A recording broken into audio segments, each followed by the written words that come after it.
अविश्वास की चीजें वो अपनी जगह पर अमिट और अटल है, उसको कोई इधर उधर नहीं कर सकता, न कोई काट सकता। वो समय वक्त है, वक्त और समय का दृश्य और काम, वक्त और समय का दृश्य और काम, और समय के इंसान और इंसानों की बुद्धि अपने आप बंदे करा। इसलिए आज सबके सब बहुत होशियारी से अपने काम में लगे रहो, अपना लक्ष्य मत छोड़ो। दुनिया कुछ भी कहे, ये बात जरूर है कि मैंने अभी तक कुछ कहा नहीं था, लेकिन ये जरूर है कि संसार में लोगों का अविश्वास अखबारों की तरफ से अधिकांश हो गया। जब हमारी छोटी छोटी माताएं बुद्धि और बच्चियां और छोटे छोटे बच्चे 10-10 हजार, 5-5 हजार, 3-3 हजार, 2-2 हजार, 5-500 इतनी इतनी दूर से मील भर से मट्टी ला रहे थे।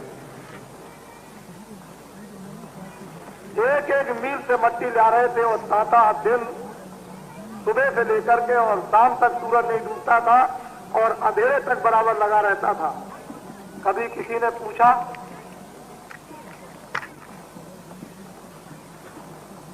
इस सेवा के संबंध में जहां पर कि मानव आकर के आराम लेगा, कभी लोगों ने इस बात के लिए कभी पूछा? कुछ अच्छाई पर कभी पर्दा पड़ता ही नहीं। विवेकशील विचारशील निकल ही आते। हमको क्या, हमारा तो जीवन बुढ़ा है, हमको क्या, हम तो बुढ़े हो गए, हमारे लिए क्या, हमको जो कुछ कर रहे हैं ये आगे, ये आने वाले जो बच्चे हैं उनके लिए ये रास्ता बना बनू करके तैयार और उसके लिए खड़ा। हम क्या, हम तो बुढ़े हो गए, हमारे लिए क्या, हमारी तो दाढ़ी सफेद हो गई और 12 रुपए तोला सोना बिकता था। हम उस जमाने के आदमी हैं। 1 रुपए का 60 किलो चना खरीदा है।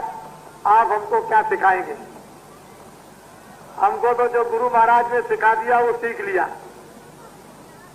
आपके प्रोपेगेंडा और झूठे प्रचार से बाबा जी के मस्तक पर और बाबा जी के भक्तों पर कोई असर नहीं। जरा सा किंचित मात्र से भर भी और बिल्कुल निर्दम, एकदम निर्भय। उनको ये भी नहीं है अभी इधर में और उधर हुआ मलकनका घाट के इसी तरफ सब उठ करके चले गए, लकड़ियों पर रख करके जय गुरुदेव बोलकर, और बस इधर शरीर को इधर किया और उसको उधर पहुंचा दिया। कुछ नहीं, निर्भय, कोई कुछ नहीं। न हमको गम है न दुनिया का, हमको न हमारा दुनिया को, कुछ नहीं। अपने निशाने के पक्के, जो अपना लक्ष्य, जो अपना निशाना जहां जाने का बना लेता है और चला जाता है। इधर क्या हो गया उसको भी देख लिया, इधर क्या हो गया उसको भी देख लिया, और कदम सीधा बढ़ाता जाता है अपने निशाने पर, मंजिल को तय करने के लिए। वही अपनी मंजिल पर पहुंच जाता है।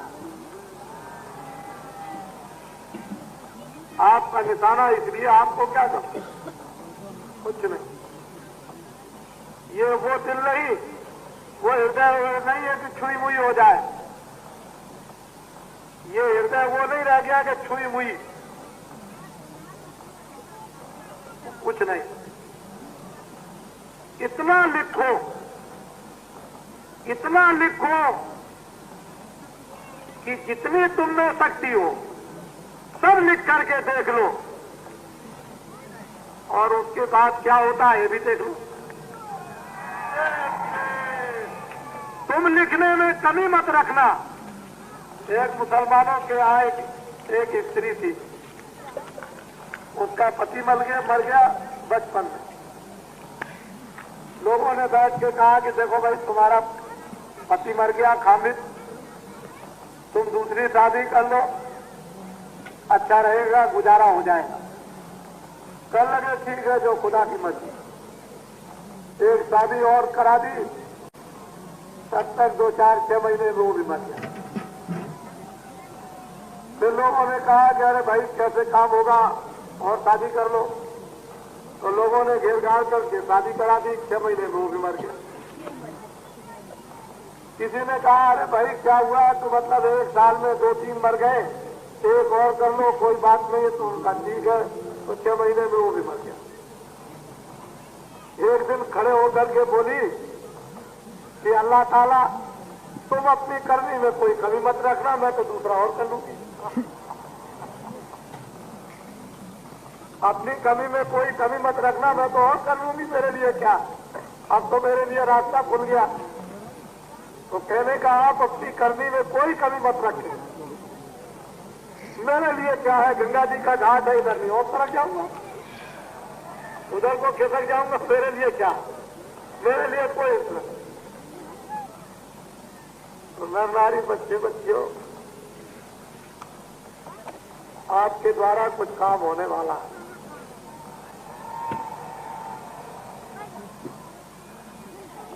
हमारी एक एक बात को ऐसा पत्थर समझो कि जो निकल गई सो निकल गई। आपके द्वारा कुछ होने वाला है, और जो आपके द्वारा होगा वही भगवान को मंजूर है।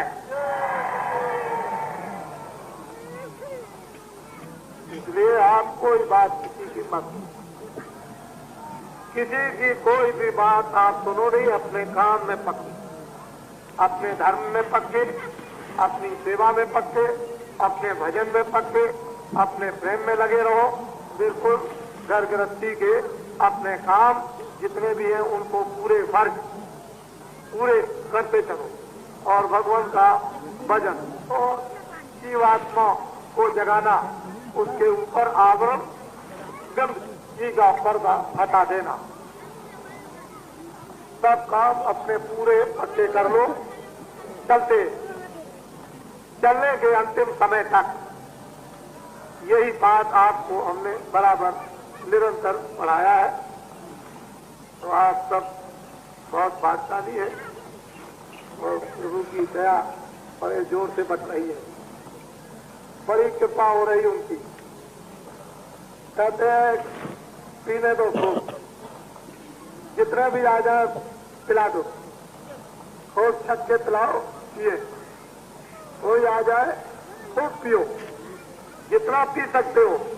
अगर तुमने उसमें 1 बूंद गिरा दी तो बस 1 बूंद की कितनी जूतियां जम की पड़ेंगी, इसको समझ लेना। खूब छत के पियो। ये ऐसा भंडार खुल गया है गंगा रेती पर, पीने में कभी नर नारी बच्चे बच्चियां न रहे। और ये तो आप जानते ही हैं, गांववासी क्या होते हैं उन्हें तो भगवान मालूम नहीं, वो तो सीधे साधे होते हैं। गांव में मोटा काम करते हैं, मोटी भाषा होती है, मोटे कपड़े पहनते हैं, मोटा खाना खाते हैं, मोटा बोलते हैं। वो तो मतलब ये कि छल छिद्र उनमें तो कुछ होता नहीं है। तो ये तो आपको मालूम होना चाहिए कि महात्मा जिसमें छल छिद्र कपट नहीं होगा उसी से प्रेम करते। लोग कहते हैं बाबा जी धोबी है, राम भी तो धोबी थे, कृष्ण भी धोबी थे। बड़े बड़े पापी और दुराचारी और अत्याचारी और हत्यारों को ईद अजामिल, आपकी किताबों में लिखा हुआ है, ईद अजामिल हत्यारों को, उनकी मन को, उनकी बुद्धि को, उनके चित्त को, उनके अंतःकरण को, उनकी आत्मा को धोया और धोबी नहीं तो क्या है? और कौन है असली धोबी? तो वही है जो हत्यारों को धो डाले। लेकिन हाँ, राम कोई जात के धोबी तो नहीं थे, तो मैं भी कोई जात का धोबी नहीं हूँ, मैं भी तुम्हारे मन बुद्धि चित्त अंतःकरण जीवात्मा को धोता हूँ।